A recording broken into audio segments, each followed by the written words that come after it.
Bobovac is a medieval city located in the heart of Bosnia, surrounded by mountains.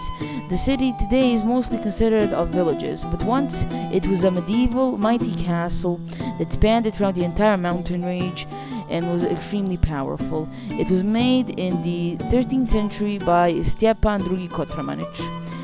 The city is mostly famous for its necropolis church that has 4 burial sites in it. It's also famous for many of its natural beauty and for its beautiful mountains. The city as a whole today is mostly ruined, and the castle only leaves small bits and ruins of it. Okay, so we have... Oh, it's exhausting, but we have managed to get near to the area that we're supposed to go. We're supposed to go to one of those old medieval Bosnian churches. We're pretty close, but we're not still too close. Over here, you're supposed to go down there. Over here, you can see there's a lot of nature stuff. And over there, there's a tourist resting house. You can find them over Bobovac, but there over there, there's also a water station, sort of. And there's like a resting house. I don't know if we're gonna go there right now, but I don't think. So over here, we have in Bobovac, we have like these pavillas, all pavillas that were made in the medieval period of Bosnia. There are a couple of them, and the pavillas are basically like documents that most of the time the kings or bonds made. Here we have a bunch of them. We have from Stjepan Tomašević to Dubrovnik. It was the last one, actually.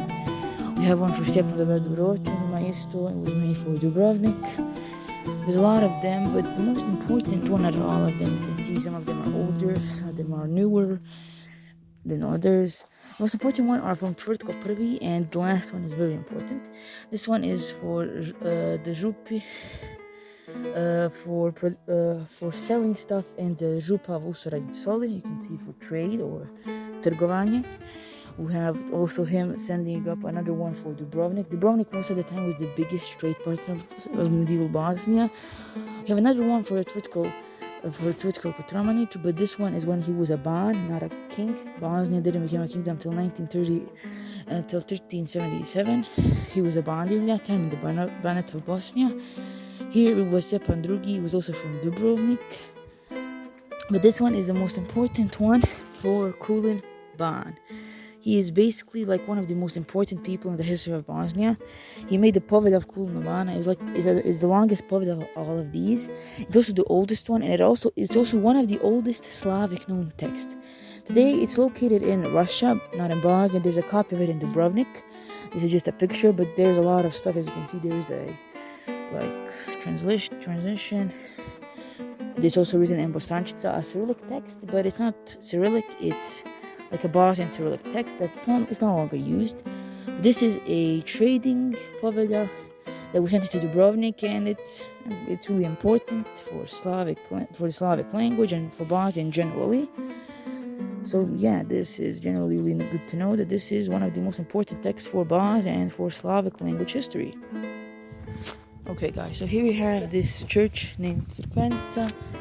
The door is locked. It has this medieval knocking system. It looks pretty nice, like it has a medieval feel.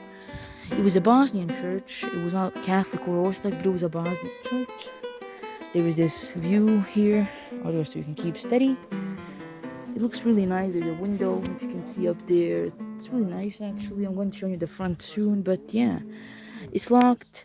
So yeah, there are rumors that there were 3 kings buried here because this church was actually a part of a bigger fort that was located in Bosnia, and it was one of the biggest forts here. Kings were buried here, and it looks really nice, as you can see. Here you can climb up to see it better, and it looks pretty nice. As you can see, there's a lot of nice areas. There's an officer here that will show you soon, so yeah, stay tuned. Okay guys, so here we have the back of this Bosnian church. The Bosnian church, as I already told you, was not exactly like the Catholic or Christian and other church. It was very unique. But here we have its back. It's pretty nice. As you can see, The church was actually the part of a fort. You can see like these walls, they connect all the way out there. It was part of a massive, massive castle. It was the central castle for all for in the entire country, but of course it was destroyed like most things in this country. You can see the most famous part of Bobovac is its Bosnian church or Bosnian mausoleum. From the inside, it's pretty small, but it was mostly reconstructed, not too perfectly. It was once much bigger. Today, inside, it held around 4 bodies of either kings, women, or children that were affected by war. Inside, the area seems to be pretty much empty. There are some leftover ruins and scraps, but inside there are perfectly airy chambers that represent where the people or kings were buried. In the center lies a crossed shape with a map that represents most of the time how the castle or fort used to look like. It's suspected that the fort could hold up around 2,000 or so people. Inside, the windows seem to be mostly blocked, but overall it seems to be pretty cold and nice inside.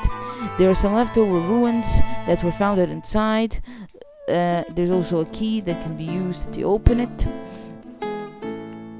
And for the most of the time, there's also the King's Fort that is located not too far from there, but it's hard to access because of the mountainous terrain.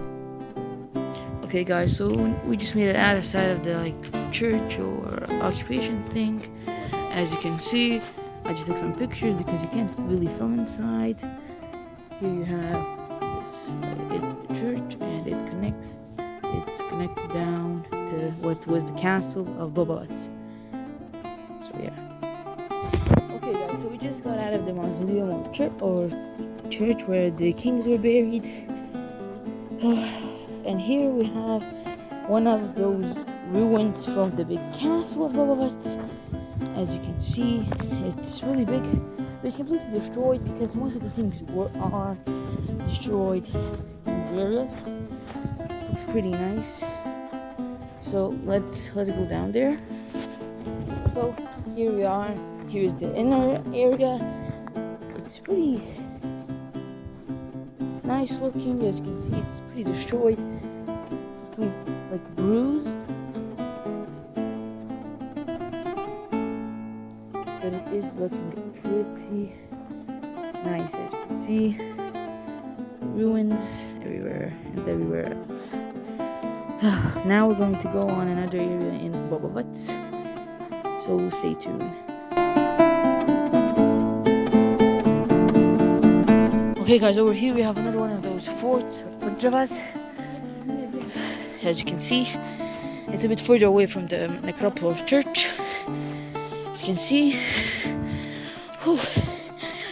you have to do a bit of climbing to get up here, but it looks real nice.